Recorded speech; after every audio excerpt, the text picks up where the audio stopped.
Firstly, welcome to Quality Leaders Network Breakfast. And I am Ronald Cummings-John. I'm one of the panel members for today, actually. And what we're going to be talking about today are some of the trends of 2020 that we see inside the quality space. But to give you a bit of context about how this day is set up and what we're all doing here, I need to give you some context about what we do and why this thing is important. So in our day-to-day, we run this company called Global App Testing, and effectively we work with lots of really cool companies helping them with how they deal with quality. I'm not going to go on about it now, but as you meet a lot of these big companies, your Facebooks, your Googles, your Reddits, etc., you start to learn and see how do these companies look and think about quality. And as you meet different leaders in those companies, it began to fascinate me and our co-founder as to how did they actually make quality important inside their company. And how did they start to affect and make change around quality? And so we decided that we were going to write a book on this subject. We said to ourselves, hey, in 6 months we could write a book. And that was probably the biggest overestimation of my whole entire life. Because it took us about 2 years. And the reason why it took so long is because we ended up meeting like so many of the top companies in the world, and we wanted to meet all of their heads of engineering, all of their VPs of tests, to understand what did they do and how did they look at quality. And so we ended up putting this all into a book called Leading Quality, which you all have for free. And it became an Amazon bestseller, which we were super excited about. And what that told us is that there's a desire to become better about leading quality inside our companies. And so the Quality Leaders Network is very much about bringing leaders together to inspire each other on how to be better at our roles and our jobs. But everyone has this shared interest around quality and improving the quality of the products inside their company. And so today, we're going to share some ideas, but I want you to remember, it's not just the ideas that we share up here while we're talking, it's also the interactions that you have with the people around you. I usually am doing the interviewing of the guests, but today I am so pumped because we have Farm Sajidin here, who will be interviewing myself and Simon. So, thank you everyone for coming in this morning and today. And actually, there's one point that Ron mentioned that he was actually incorrect on, so I'm going to correct him now. Uh-oh. The book didn't take 2 years, it took 2 years and 9 months. Don't forget the 9 months. Those are like the hardest parts of the whole process, because you're there, you know you're at 85, 90% over the line, and you're just trying to make sure that it's delivered to the high standard that you expect. And sometimes things get pushed because it's your baby and you want to make sure that you deliver your baby in the right way. With some of the ideas that we're talking about, some of them will be slightly new, slightly fresh. Some of them will just be reinforcing some of the core ideas and pillars that we have within the book. So I'm super excited. I think that as a good starting point, it would actually be good to introduce the panel members more formally. So I'll have you guys introduce yourselves and then also say, what is the one thing that you are currently most excited about? And it doesn't need to be testing related. It can just be to do with your life, your kids, your pets, anything. So I'm going to hand it off to Ron to start with. What are you, please introduce yourself and what are you most excited about right now in the world? Okay, it's super funny because I had no idea he was going to ask this question. He didn't tell me any of this in the prep. Nope. So I'm Ronald Cummings-John. I'm one of the co-founders of Global App Testing and the author of the Leading Quality book. And I think right now the thing that I'm super excited about is that I've started to see a real shift and change in the way that people are thinking about quality. And whereas beforehand, the idea of quality used to be just this thing that you did at the back, it's now becoming a bit more of a strategic conversation. And the more that I see that happening, the more excited I get, because it means that there is just a growing importance in what we have all believed is starting to happen in the industry. What about yourself? Yeah, I'm Simon Pryor. I'm the core QA test manager at EasyJet. I've only joined 6 weeks ago, so it's a whole new challenge for me. My whole focus really is around building the core function of testing and building that quality culture within EasyJet. And that's probably what I'm most passionate about, is actually making sure quality is on that agenda for discussion at the start of systems being developed, projects starting. As you said, and as people have discussed already, testing is often made to be the last resort before a project goes out the door, and actually the more we can push it left so that the discussions are happening at the very start of system development initiation, and the better quality the systems will be, and they'll be more focused on what the customer needs.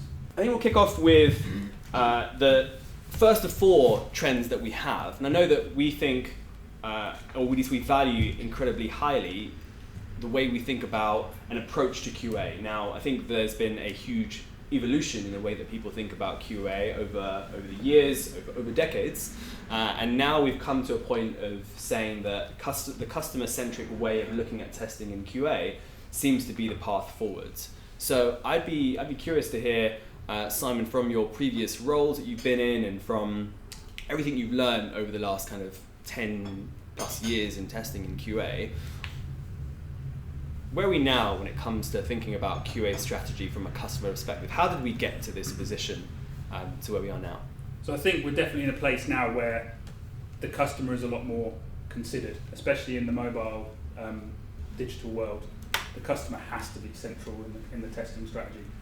I think you don't have to go very far. There's still a lot of companies that are in a very traditional model of development, where a product will be defined by someone internal that has no link to the customer outside, and it's developed.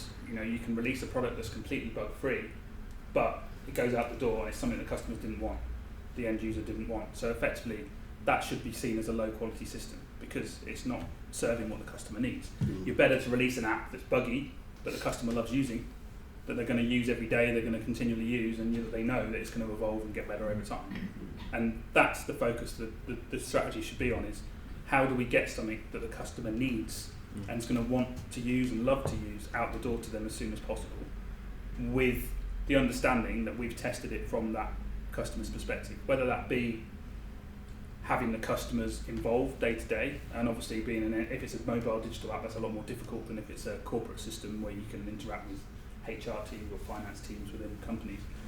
But there are methods with crowdsourcing and everything else where you can get customer feedback on very early drops of apps, and so that has to be a crucial part. But it is down for the quality strategy for the teams that are involved in doing the testing to have the customer mindset in focus. Yeah. And I think my thoughts on, you were asking a question about how did we end up here, and why is this a trend that happens now? And when I think about that, I was given a talk about 2 weeks ago to a group of CEOs about thinking about the culture of quality inside their company. And one of the things that we discussed is that there is an internal view of quality and an external view of quality. And when we come from more of a technical background, we often talk a lot about this internal view of quality and how the product is doing, our views on what the product should be like, and what's happening from a technical standpoint. But really, in order to have the value that other people outside the business are going to care about, or outside the quality or engineering department will care about, you have to look at quality from an external viewpoint. And when we say external viewpoint, that is actually the customer-centric view. And I remember looking back in history to understand, why do we think about things the way that we think about things? And if you go back to just after World War II, Japan were trying to work out what to do with their economy. And they had decided that they were going to focus very much on manufacturing as their big push. And this is where a lot of the principles like lean manufacturing and Kaizen and all of these principles that we talk a lot about came from. And it took them a couple of years before they stopped thinking internally about how do we just make our product more efficient and how do we get things through our production line faster. And this whole concept of something called total quality management came into play. And total quality management was really spearheaded by this guy called Joseph Juran. And Joseph Juran, most people have never heard of them if you're not like in manufacturing, but he started to make the whole of the manufacturing industry look at quality of their products from a customer's perspective. And he was saying similar things. He's like, you can make this thing happen as fast as possible, but if the customer doesn't care about it, or it's not as usable by the customer, you're wasting your time. And so he shifted everybody's thinking about quality to be external view. And even though many people haven't heard of Joseph Juran, most people have heard of Steve Jobs. And Joseph was Steve's mentor, and that's why Steve is so fanatical about the quality of his product, because Joseph was like, if you're gonna manufacture something, you've gotta be customer-centric in the way that you do it. And so then we fast forward now to our world here of developing software. And many of the principles we use to develop software came from there, right? So, you look at all the DevOps principles, literally have copy and pasted manufacturing ideas and ideologies and placed it on how do we create software. And that is still an internal view. And so the reason why this trend of becoming more customer-centric starts to come into play is because if you look at the fact that history repeats itself, we are now moving to a point where we're realizing that yes, you can just build something and only care about it internally, but if you're not looking at things from a customer's perspective, it actually gets pretty difficult.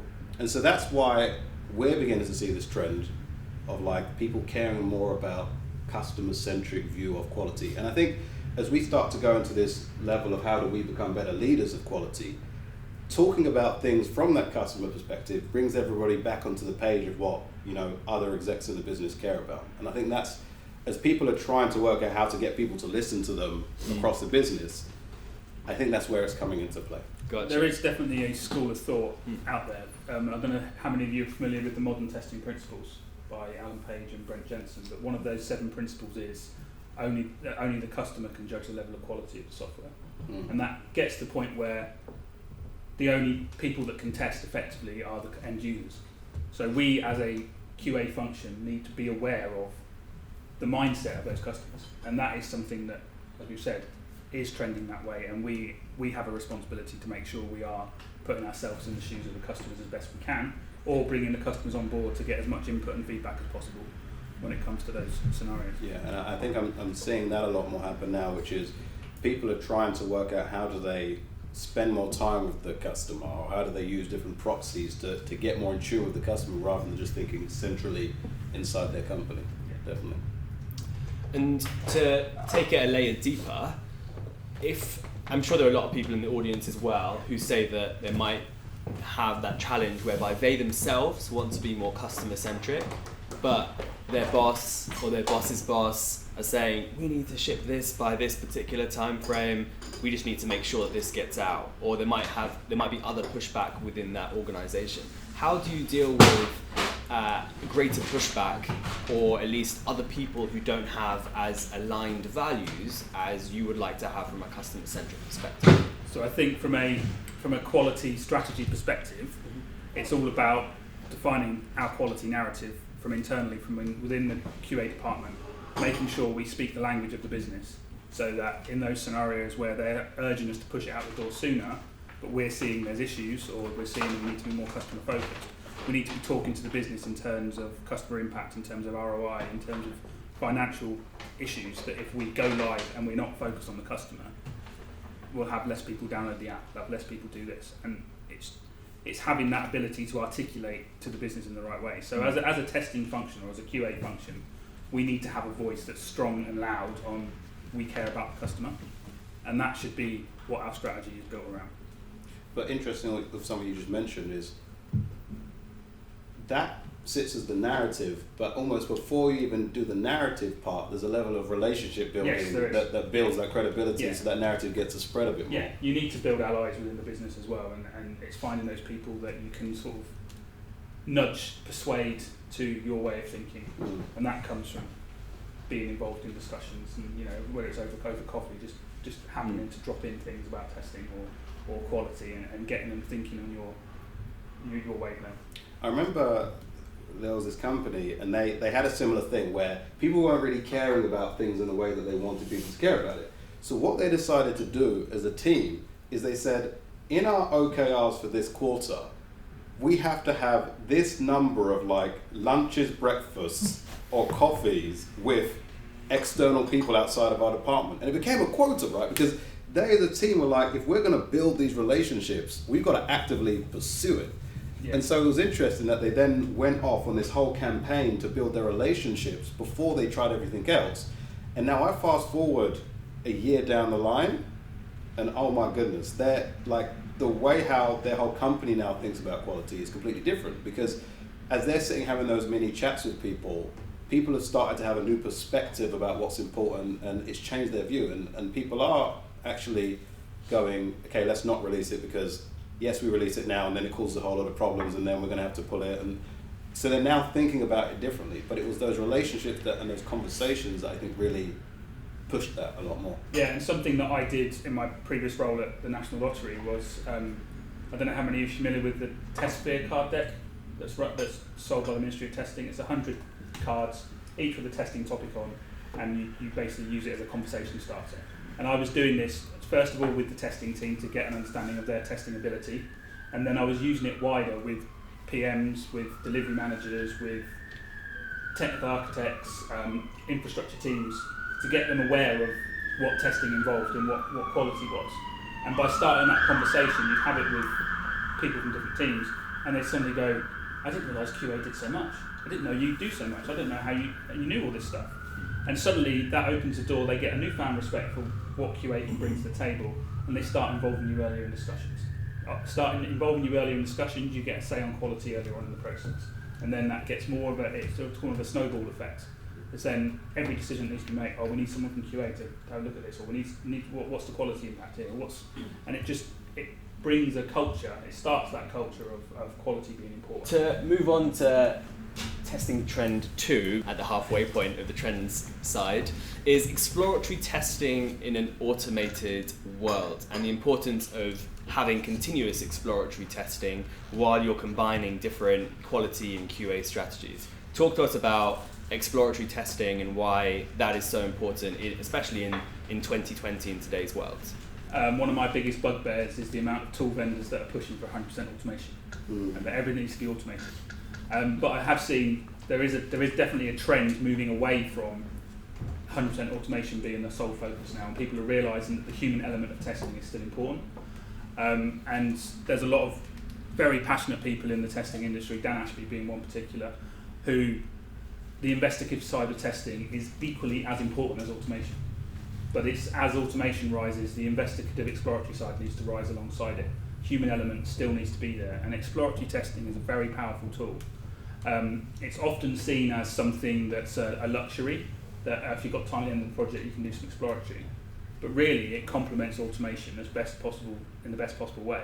You automate the menial regression tests or the smoke tests, and then you exploratory test the new features, you exploratory test the drop-down menus in every possible combination, and it gives you a better understanding of the system. It is an information provider, and the important thing with exploratory is the information you get from it, you then articulate in some way to the rest of the business, so they understand what the system actually does.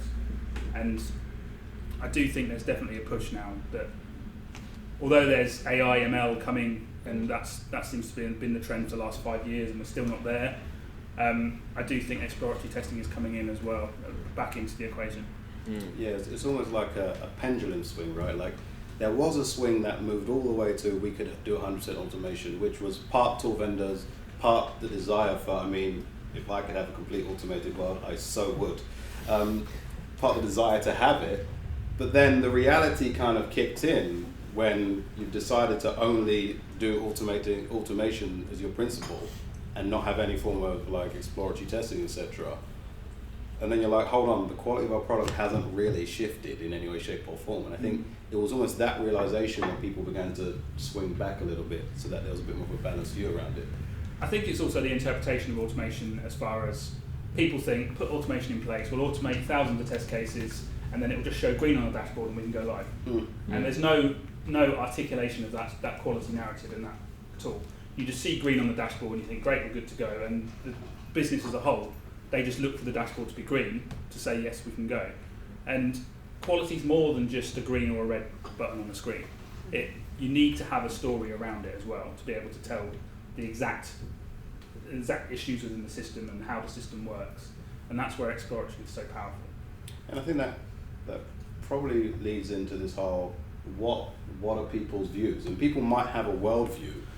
And a lot of what I think being a leader of quality is expanding the worldview of the people inside your company. So they're not assuming that is how the world works. Yeah, agreed. Yeah. Very, very tweetable line there about quality not being a green light or a red light, but it's actually a narrative and a conversation that you have. So it's a very big focus on the relationship side. To go a layer deeper, if we were looking at a large, let's say as an example, I'm thinking about some of the people here who work at various companies, if we have a very, very large complex back-end system, potentially integrated from a SAP or ERP perspective, and it's not necessarily incredibly consumer facing. There might be some internal systems. I know beforehand we spoke about internal systems at EasyJet, and I'm sure it's probably similar at previous roles you've been at as well. How do you then embed exploratory testing into those kind of more complex areas or settings whereby there are maybe interdependencies between different systems, and those systems might have complexities across test data, and it's just a lot more complex than your standard B2C photo sharing app, let's say. How would you go about tackling exploratory testing from that angle? So for me, that's the perfect example of a system that needs to be exploratory tested, because you learn about the system as you're testing, and you'll learn about those interdependencies. And almost exploratory testing can be used in those scenarios to develop the understanding of the system to then work out what you can automate. So you can use them to complement each other. It's not one versus the other. You can use them together. One can be done as a tool to investigate the system. You can find out how the flows of the system work. You can find out the dependencies. You can find out that different configurations mean different things. There may be thousands of different combinations of configurations that need to be run. You probably could write a script that automates all that once you've understood what they all are. Yeah. And it is a way, because a lot of these systems won't be documented either. Yeah. Historically, that seems to be the case. Where more systems are more complex, there's less documentation for them, certainly in my experience.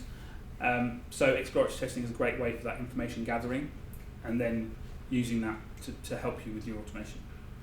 Great, awesome. Anything you want to add on that one? I mean, it's the truth. It's perfect a great answer. Nothing to add there.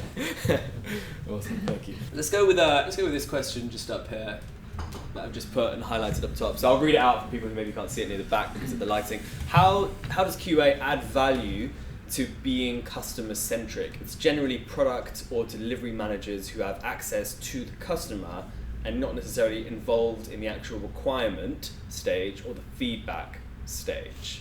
So how does QA go about adding value in that whole cycle when typically it's a delivery or the product managers who are interacting with the customer and the end user? Hopefully I've interpreted that correctly. This is such a beautiful question.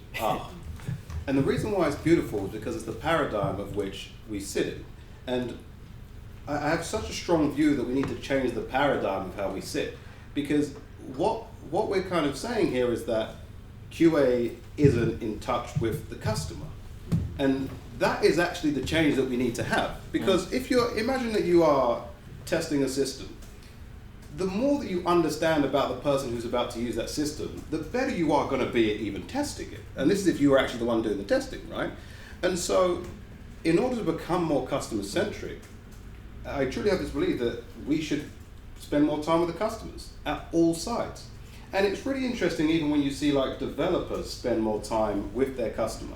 Now, sometimes you're like, hey, I don't want my developer to talk to the customer because, something might not happen, it might not go too well. But there is a level of at least observing, right? And having someone on your team observe what's happening for the customer. And I've seen so many situations where someone's been trying to get someone to fix something for so long.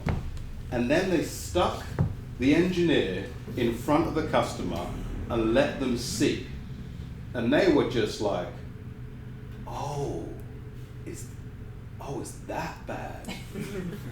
And from the emotional, I don't want someone to go through that level of pain ever again, that person fixes it so quickly. And so the value of having, our quality and engineering teams spend more time with our customer is actually part of that process of becoming more customer-centric. I think it's very hard to assume that you're customer-centric if you have no regard for the customer. And if you end up in this situation where it's actually incredibly difficult to do that. Your organization is like, I don't want you next to our customer, or your customers are in different locations. There are other ways to do it. You can either use proxy of a different, people that that are similar to understand their mindset. You can use a crowd vendor where they got people that are similar to it. But it's making sure that in your mind, you are remembering that we are here for our customer, so how much about my customer can I know and understand? That is the becoming customer-centric. And that's where I think that value gets added.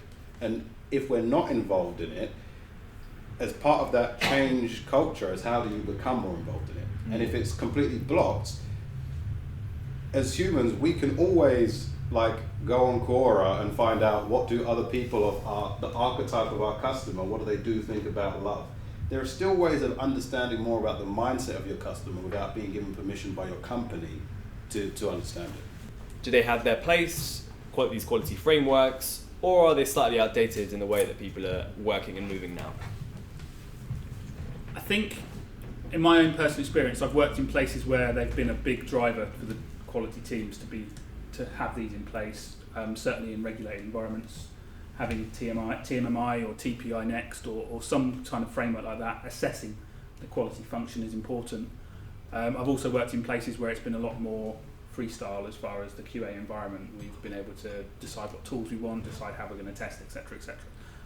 I do think there is some value in TMMI because it makes you think about the processes you follow. It might not help you improve your testing ability, but it helps you get the framework around the important parts of, what documentation needs to be business fed, fed to the business. So, how we write our test plan, how we write our test reports, how we make sure they've got the information in they need.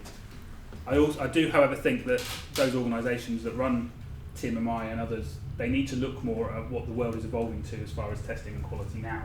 I think there is definitely value in having them, but I think they need to be refreshed more regularly because testing and the digital space particularly is evolving all the time. And if these frameworks are going to be relevant, they need to keep up with the trends and how testing is done. Yeah.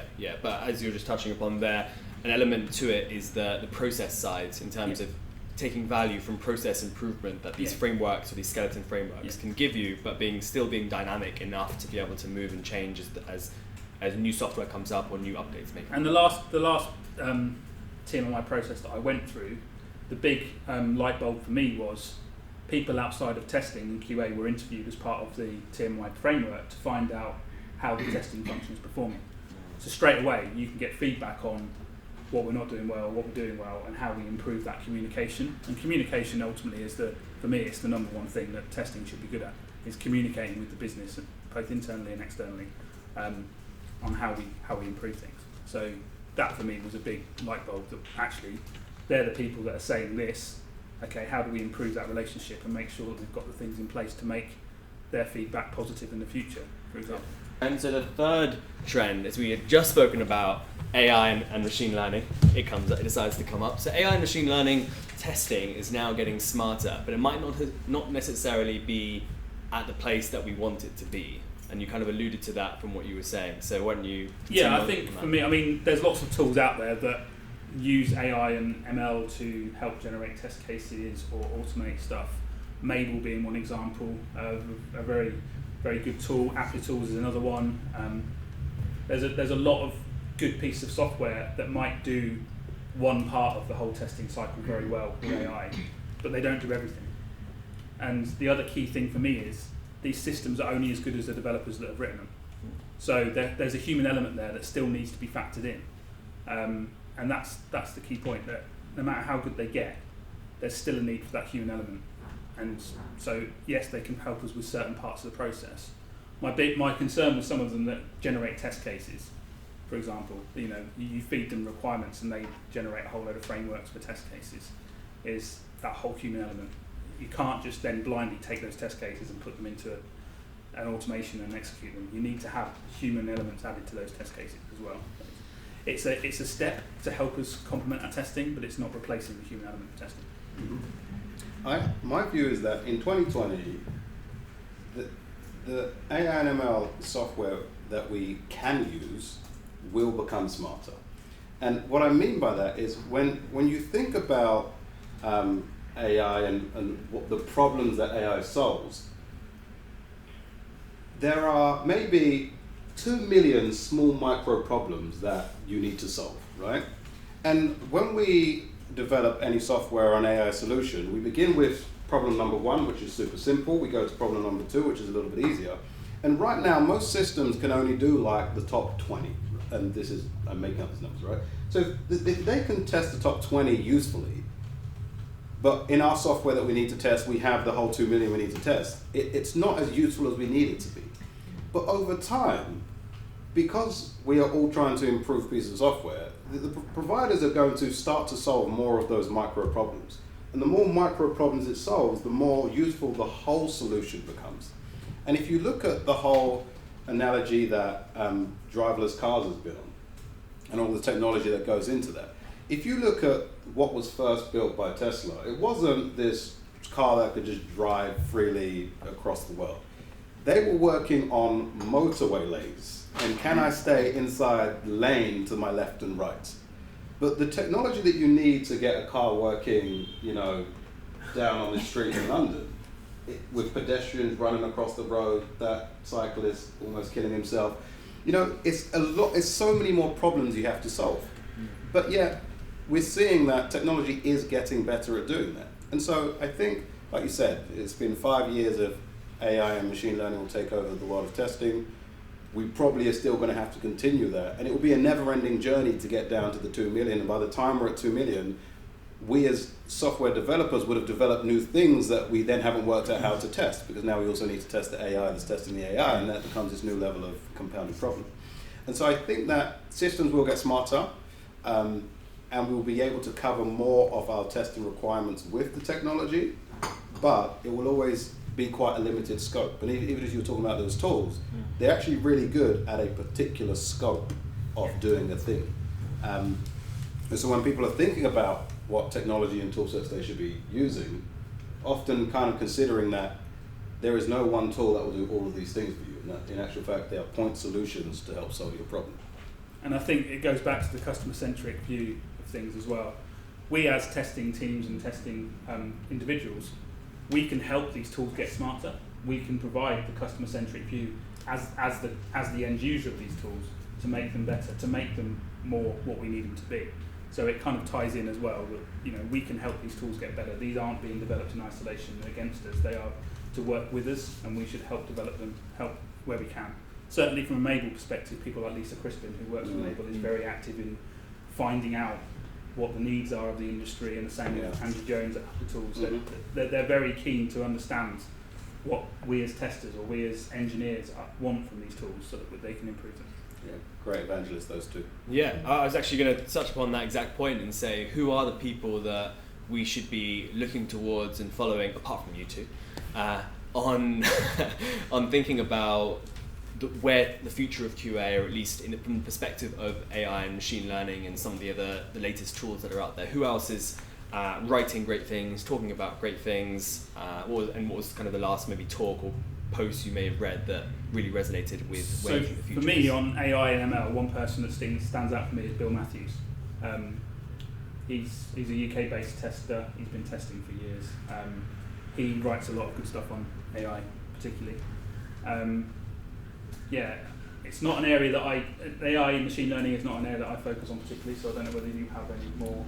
Yeah, there's I can't remember his surname, but his name is Jason. He works at Test.ai, and he just wrote a blog post about 2-3 weeks ago, and it was called The Marketing of AI. And he talked about how companies have marketed AI and how you shouldn't really, you shouldn't be disappointed about what they've said, because in actual fact, it's just the level of understanding that different people have. Sometimes people are just blatant lying about what they can do. Sometimes people, from a marketing standpoint, didn't understand the technology enough, so they just said something, and then in actual fact, it didn't really marry up. And then sometimes it was the desire for the product to do the thing, but it kind of couldn't actually achieve it. And if you can understand more about AI and how it actually works, you'll be better at understanding what's bullshit and what's not. But I'm not saying that everyone here has to go and study the whole world of AI and machine learning. But he also gives some kind of good books and videos that you can watch to almost increase your bullshit detector around AI. And it was a great post. Fourth trend, I believe this is the final one. So leading quality. This is such a broad topic. We can talk about so many areas within this, from the culture of quality to how important it is to release high quality software and what are the principles towards doing that, to QA ops and integrating that into the development process earlier and earlier.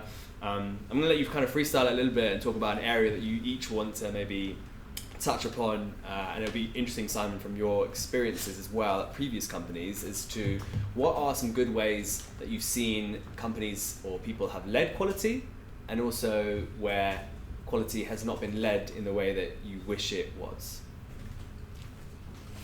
So I think definitely around the leading quality, I certainly found myself in a position in the last couple of years where quality wasn't perceived as being anything other than what testing owned. So test quality was purely QA's responsibility. There was no responsibility, accountability on anybody else within the development cycles. Within the product, it was all down to us to define quality, to prove quality. Anything went wrong, it was all QA's fault for not catching it. And it's very much changing that narrative was quite a challenging but very rewarding activity to be involved in. And at Camelot for the last year, we as a QA function had a very passionate leader on QA, and we had several people in the team that were keen to expand our awareness of testing across the business. But it took for some of us to stand up at all hands meetings and say, look, this is the importance of quality, this is how we can improve things. And then, as I said earlier, doing the collaborative lunch and learn sessions and the card game sessions to get people talking about it helped raise that quality narrative, and the strategy within the company was then much more QA are involved from day one because they're important, that they have our backsides in a lot of cases.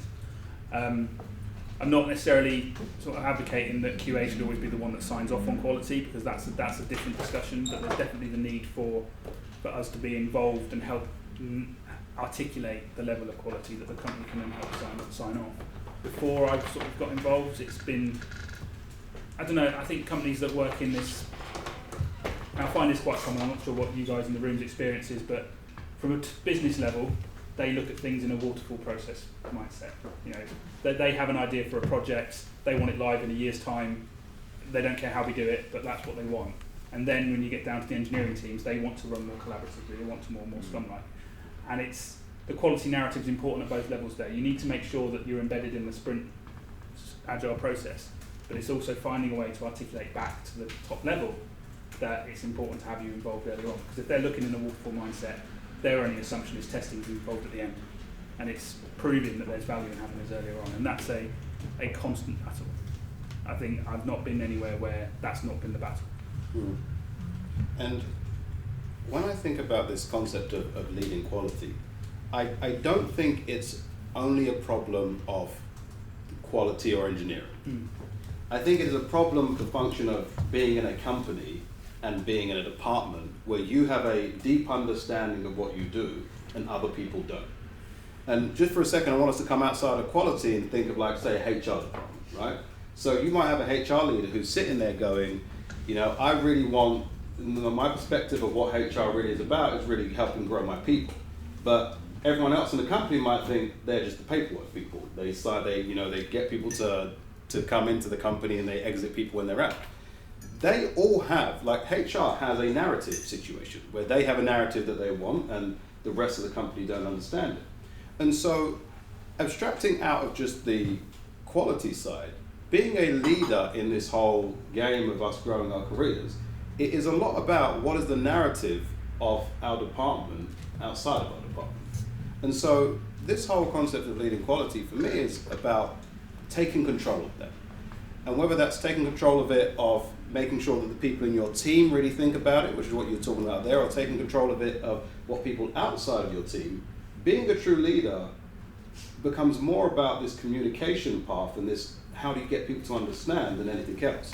But then the challenge comes, and I believe that for all of us that come from more of a technical background, the concept of selling and persuading people is a bit of a dirty term. That's what the salespeople do. You know, salespeople, they sell and persuade. We don't do that, right? But there's this great book called To Sell is Human by Daniel Pink, and he basically says 40% of your life is spent selling, whether you like it or not. Whether it's your partner, your child, or someone, you have to persuade people. And so when we went out and we met all of these great leaders, the thing that actually surprised me was how many of those leaders told us the type of books that they were reading and studying. Even though we were like, you're already at the top of your game, they were all about influence. They were all about persuasion. And that's what they were trying to understand more of. How can they better persuade and communicate their ideas to people inside those roles? And so when I'm talking to people and like, hey, what's one thing that I think you should take away in terms of how to be a better leader of quality. I'm like, it is grow and understand those skills of persuasion and influence and those things that you thought, hey, I don't really want to look at those. How much understanding those and getting involved and really intricately becoming a better communicator can really impact your career. And I think it's great as an idea because, you know, screw your career. Like, it's your life and how your life gets to enhance from it. And even if you wanted to switch from this career into another one, it's those same set of skills that you get to use. And I think one of the reasons why I'm super passionate about this concept of leading quality is because most things I see in this space are all about how do you tactically test something. And there's just not enough conversation about how do we lead as people. And ironically, those often aren't just about quality and they're kind of generic principles across leadership. And so it's thinking about how do we take the generic concepts across leadership and bring them into a quality space. That's what leading quality as an adjustment and change is about. And obviously, we think it's a trend because we are sitting here telling everyone this is the future of the world. And so I'm going to pause there before I go off too much of a rant. I think it ultimately comes down to the only way quality is going to get led is through communication. Yeah. And having that ability to communicate in whatever direction it needs to be to get that message out, to build that culture within your environment, within your organisation, within the industry, that quality should be a main factor in delivering good software. And making sure it has the right message. But it's finding those skills to communicate and influence and identify the people that can be your allies and can help you push that message, because you can't do it alone. But there's also a decision there, right? And there's a decision to say, do you know what? Because I've never met someone that thinks their company is completely great, everything's going super well, and they have permission to do all the things they want to do. So there's usually a narrative that exists in oneself of, this company isn't right, that person's an idiot, or whatever, right? And so the decision is, I want to be the person to lead. And then it becomes the journey of like your own growth of how do I become this leader? Yeah. And really pushing and driving against that exploration becomes the beautiful journey of going to lead quality inside your company. And one thing I've found that the testing quality industry is very good at is helping you grow yourself. Just things like social media, Twitter in particular, there's loads and loads of testing people on there that if you have a question, they're willing to have Skype calls, they're willing to talk to you. People like Dan Ashby, Lisa Crispin, you ping them a message, say, I've got some things I want to think about, I want to pick your brain over. They'll set up a Skype call and talk to you. Yeah, they respond. It was shocking. You know, honestly, it was shocking. I did a talk, and then I pinged Lisa saying, hey, I really admire what you've done. I love your book, this, that, and the other. And she replied in like 5 minutes. Yes. Yeah, it's great because I'm running a testing meetup that I've run for the last 5 or 6 years. I can just sporadically ping random testing people and say, hey, I really like you've done some really good blogs or talks on this. Come and talk to an audience. And I've done this internally at my last company as well, Camelot. We ran a whole internal testing conference. We had Dan Ashby, Nicola Sedgwick and a couple of others come and speak on their quality topics to kind of raise the engagement and raise the passion towards testing and quality within the company, and inviting not just the testing team but developers and everybody else along to the day. It brought a sense of excitement about it, and that can only help towards the culture as well. Finding initiatives and inventive ways to get a message across that's not just from you, because if you're the one voice within the business, they're going to get sick of the sound of your voice. You need to find other people that can share your message and bring in different views as well. And one thing that you just made me think about is I do have a slight problem with the fact that when we talk about who should you talk to, we talk about testing people. And I think taking ourselves outside of the paradigm of, in order to improve quality and testing in our business, we need to talk to quality and testing people. I think that's just as important. Like, yeah. I personally prefer to talk to people who are not in our space because they're the ones that need to be educated around the ideas. And so coming back to the whole principle of leadership side, it's like, who else in your business is great at leadership, and saying, hey, can you give a talk to our team about how you look at leadership? Yeah. That is almost just as impactful, because then also you've got someone external to your team bought into your ideas, and it's a two-way thing, isn't it? It's sharing that message of quality to the people that don't know quality, and also getting those people to come and talk about what's important to them. Yeah. And so you can understand from both sides and build that collaborativeness. Amen. Quality and QA is often seen as a hindrance to product development, and sales. What tools do you use to influence those non-quality minded people? Those non-quality minded people. So I think this very much marries up with a lot of what you guys were saying there, but I think from a pertinent perspective of as a hindrance to sales and product development, it would be interesting to hear your experiences when working with other departments and trying to communicate. So some real life examples around that would be great. So I mean, the first thing that comes to mind is as soon as you provide your testing estimate for a project, developers or someone else go, oh, that's too long. We haven't got that long in the project left. We can't. QA is too expensive on this project. That is the hardest thing to overcome in some respects, because you have to prove to them the value of quality and the value of proving quality to some level.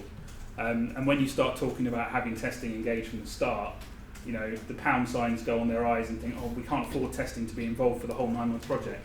I can understand how it's seen as a hindrance, but ultimately the way around that is to say, fine, go ahead, release and see what happens. It's not on our heads, but obviously in a lot of cases you don't want to be doing that for the company, but sometimes it needs to have that shock factor for them to realise, yeah, we need you.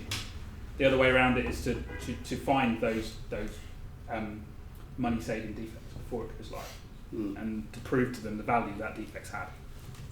So doing a bit of a flinch test with them around that, that's really interesting. And to kind of add to that point as well, which I've now moved over, is how would you then, if for instance, I was one of these members or one of these people who are acting as a hindrance, and I said, let's just release out of quality, what sort of metrics or how would you communicate to me to say, look how much we have saved or would have lost? How would you communicate that? What metrics would you pull? What data would you pull? The obvious thing to show them would be the graph of the cost of a defect.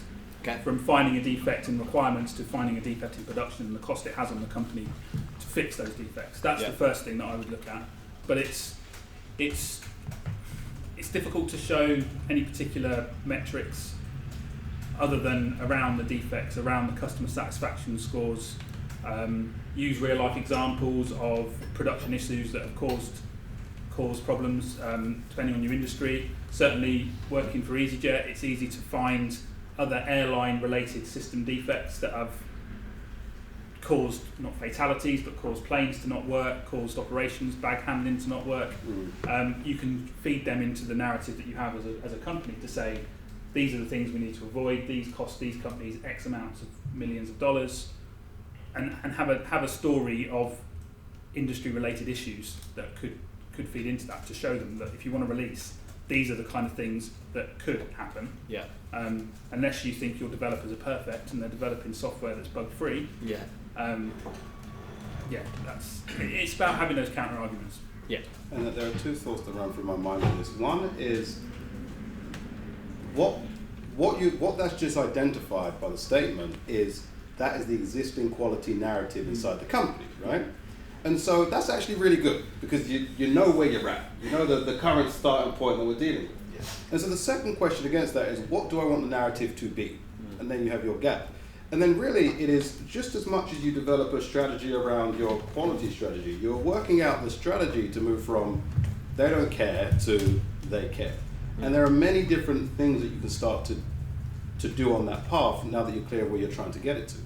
One thing that we've seen pretty useful is people don't like long-term change. If you're like, hey, I want to change up the whole way you work, people are like, I like what I do, we don't need to do it, right? So, one thing that we've seen a lot is people, instead of saying, hey, let's change everything, they say, why don't we run an experiment? Just on this one little thing here, let's run an experiment to see what would happen. Just once. I mean, what we're going to lose? It's just once, right? And so by de-risking the fact that this isn't going to change your life, it's not a long-term thing, it's literally just one little experiment over here, all of a sudden you have the opportunity to make the demonstration that you're trying to make. And I know many leaders that have used that as their technique, and then that experiment just basically became the new way of working because it obviously was so much better. But instead of trying to change someone's complete behavior, to say we're just going to run a mini experiment over the course of a day or a week, it reduces the risk and the commitment side that someone has to make. And often that can be pretty useful. So having smaller buy-ins that people can go into, or at least be able to be in a position to say, okay, Yeah, like we that, can give that a go. that micro nudge. So rather than trying to move like Micro this 100%, you're just like nudging a little bit. Yeah. And then people could sometimes slowly adjust from there. Now I see what you've been doing to me all these years. What is your experience with automation tools such as Ranorex, Mabel, Testgraphs, and Selenium? And which would you recommend when scaling a QA function? I think it's very context driven. I think it is about what your environment is, what your needs are. And the skill set of your team is part of that context. Yes. Certainly one that I found is my go-to tool, and it's more because I've come from a slight developer background, is as an open source framework tool called Robot Framework. And you can basically develop libraries in Python or Java that plug into this, and it's a full stack automation tool. So you can have Selenium front-end libraries, you can have API libraries, you can have database libraries, and you can do the full end-to-end of your system in one test case, because it's all keyword driven. So you write the libraries, it has very pidgin English keywords, so anybody that's non-testing or testers can write test cases, and the automation will run in the background, and you can see how the full stack works. But that requires a certain level of development skills within the team to be able to do that. Tools such as Ranorex, Mabel, Testgraph, Selenium, they all have their uses. It does come down to what your needs are. Selenium certainly is a very powerful tool for UI testing, but it is just a UI testing tool. I think there's a lot of examples where Selenium has been used in scenarios where it doesn't quite fit, and then that's where you get the statements of my tests are flaky because they're not working properly, but it's because we're trying to make these tools do things they're not designed to do. And it's about understanding what their context is, how they can be used, and what other tools can we use to complement it. And that's where things like Robot Framework work really well, because you can plug a Selenium library in, a REST API library in, an MS database library in, and you can have the whole stack being tested along the way. And I think when I was thinking about the answer to this, the context side is really important, and understanding your team's current capabilities to deal with it, which also means thinking about what is the support that the framework has, either by a community or company, in order for you to work with. Because if you've chosen a framework where you don't actually have any support around it, halfway down the line you get stuck and you're just like, well, no one else has faced this problem and I don't know what to do with it, it's going to be pretty challenging. Yeah, and that's still a big thing that happens with a lot of companies, is as soon as you say you want to do automation, people see the cost. It's going to cost however many thousands per license to have Ranorex or Mabel installed in our systems. There are frameworks, like I say, Robot Framework is open source, it's free to use, there's lots of plugins. That's a better narrative to at least get started on the automation journey, and then when you identify a need for a niche tool, such as Ranorex, Mabel, or whatever else you're going to use, that's once you've got the automation in place and you've proven the value of it, it becomes easy to have those conversations with tools that cost money. And it's also a thing about the total cost as well, because there is still the cost of the person needing to do the work, which often gets missed out as a thing. So you might need to hire some extra automation engineers in order to use the piece of software properly, which you didn't originally consider, which means your total cost is completely different from what you thought it was. Yeah, and there's often that misnomer of, we'll just get some contractors in to write the automation and they can go again after 6 months and we'll be left with the automation complete. That automation needs to be a living piece of software that evolves, and the team needs to be brought on that journey as well. There's a common misconception that automation means we can reduce the cost of the testing team overall because automation's in place and we don't need the testers. Yeah. And that again is a myth that needs to be resolved by proving the value of what else testers can do. Yeah. So it's context driven. Yeah. It's ever evolving. Yeah. And again, maybe using or going by having smaller experiments, and one being going with, let's say, some open source frameworks. And I feel like when we talk about open source frameworks, Selenium is one that people typically have like a love, hate relationship with, because of just how cumbersome it can be to have to maintain the level of test that you do. But I think the biggest takeaway I've got from that is that you shouldn't really be trying to pigeonhole an automated testing software into a wider scope or wider problem, which kind of goes back to some of the previous points about pigeonholing automation software within that. Within our org, people think that quality and speed cannot coexist. True or interesting. false? Yes, that is a common statement. I've heard that several times. They can coexist, but at least to start with, you may not release as quickly as you'd want to until you've got up to a level of understanding of what quality is, and if you're building your automation out, you can prove the value of continuous integration and automation. But yeah, it's definitely, people just want to, and again, companies differ from company to company, but in my experience, it's the product managers or the delivery managers that just want to get it out the door because they feel there's a burning need for the customer to have this software. And actually, there might be a burning need, but if we're delivering something that's not what they want or not of the level of quality that the people are going to start sending in bad reviews, etc., then that's going to have a detrimental effect. It's having that discussion and putting the automation and the testing process in place to enable us to get to a point where it's quicker. But it's taking them on that journey again. It's communicating that this is not going to happen overnight. Let's look in 3 months' time and see if we've improved our delivery process from a week to 3 days, or a week to 2 days, or every day, and just getting them embedded in that as well. So my views are that, it is a dilemma, right?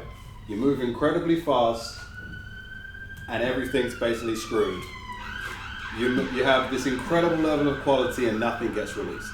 But the interesting thing here is how we communicate things back into our company, right? Because if the thinking is that speed cannot exist with quality, the question is, let's just look at what speed is for a second. And is speed the moment an idea is created by the designer or product manager to when that thing is released? Because you could just shorten some of those steps if you wanted. You could go, do you know what, developer, you work it out. Come up with what's in your mind and just produce something. And then you've actually got incredible speed, right? But that's not what the person actually wants. And so really questioning what people are on about when they're talking about speed, of what does good speed look like? Because there is an assumption that the testing bit is adding on more time. Is this saying that as your developer is developing his software, he shouldn't even check what he is building because he's still testing it in that period? And so kind of just a lot of the things that we think about is how do you change the paradigm of someone's thinking? Because if someone has this concrete view in their head, what are the analogies and ways that you can get them to re-look at what they are talking about and to question their own truths?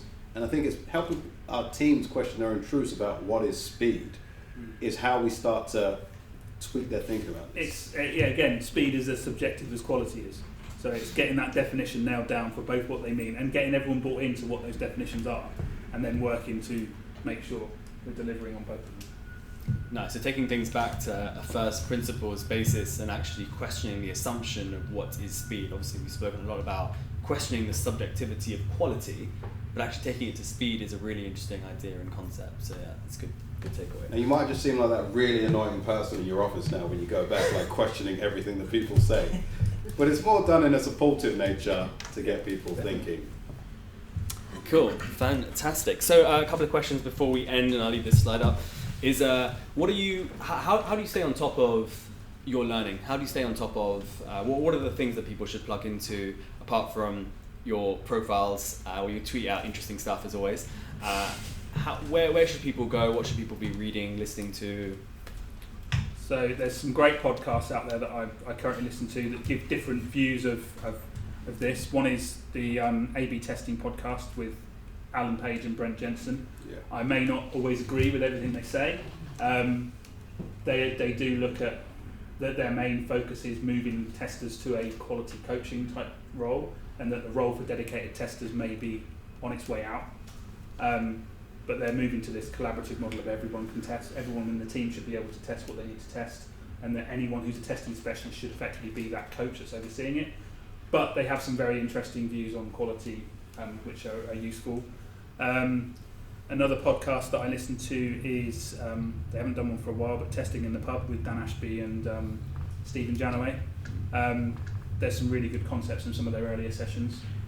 I am actually, in fact, trying to launch my own podcast with a couple of colleagues, which is all around test leadership. So again, it feeds into this a bit more. Ministry of Testing is always good for blogs and videos and courses that are worth looking into as well. There's so much out there. I tend to just look at the Ministry of Testing blog feed because they update it on a real-time basis every time someone within the testing domain post a new blog, it gets added to their feed, and they constantly update that. So there's always useful stuff to keep on top of. My view will be slightly different. So I spend most of my time reading things that aren't actually about testing, because I think that is how we grow as leaders. And so a lot of my thinking would be about reading books about leadership. And even if you're like, well, I am not the VP of engineering or CTO of my company, the more that you begin to think like that person, two things start to happen. Number one is you understand the people above you way better, which makes you way better at persuading them and stuff. And number two is your career path may end up being that role. You know, I look at people like Steve Janaway, started from a testing background, now he's the VP of engineering at Bloom & Wild. Yeah. But look at the impact he had inside Bloom & Wild because he has such a testing background, and he brings that all into play. Yeah. So if we're thinking about this from a career development standpoint, then focusing on the leadership material, I think, is the way to go.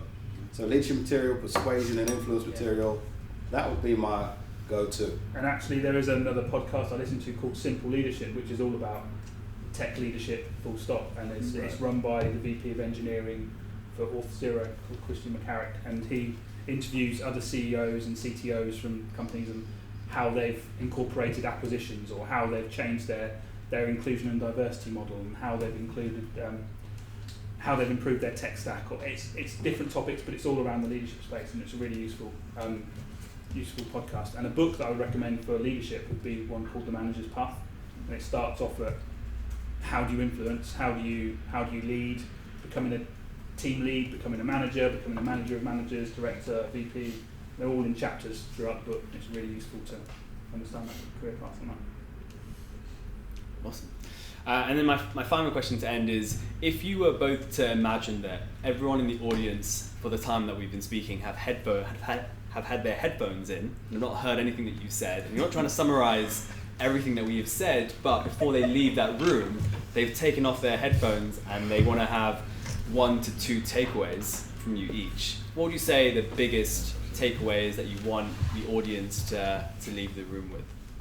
Nice question. Nice question. Thank you. I made that up while I was If you really want to lead, if you want to see the change inside your company, choose to be the leader that's going to change it. That is the first point. And in order to make that change, keep on educating and learning to do that. And there are different ways of doing that. One way of doing that is through reading. The other way of doing that is through finding peer networks. I think as a founder of a company, having a network of other founders that I can go, here's what's happening for me, how did you deal with it, has been probably the most impactful part of my own journey as a founder. So finding peers and being able to ask questions in that community, and that's pretty much what a lot of this is about in terms of having a leading quality network in itself. And those would be my 2 takeaways, which we may not fully discuss, but I'll be like, just think about those things. Nice. Yeah, I think for me, going on from that, I think communication has to be the number one forefront. How we improve quality, how we lead quality, communication, and I had it then, it's gone. Communication, and communication. It's 3 C's. It's igniting that passion within your organisation for quality, and that might start within the testing team, but it's about finding those allies.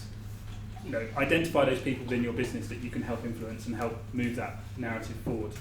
And going on to your other point about the peers, a lot of us find ourselves in quite an isolated position within testing, particularly test leads, heads of QA. They find themselves in positions where they're the only one in the company, no one else really values quality in the same way you do. There are peer networks out there. There's loads of really good Slack groups. There's Ministry of Testing. There's Twitter. Talk to other people. Find out what works for them and try and take some learnings into your own organisation.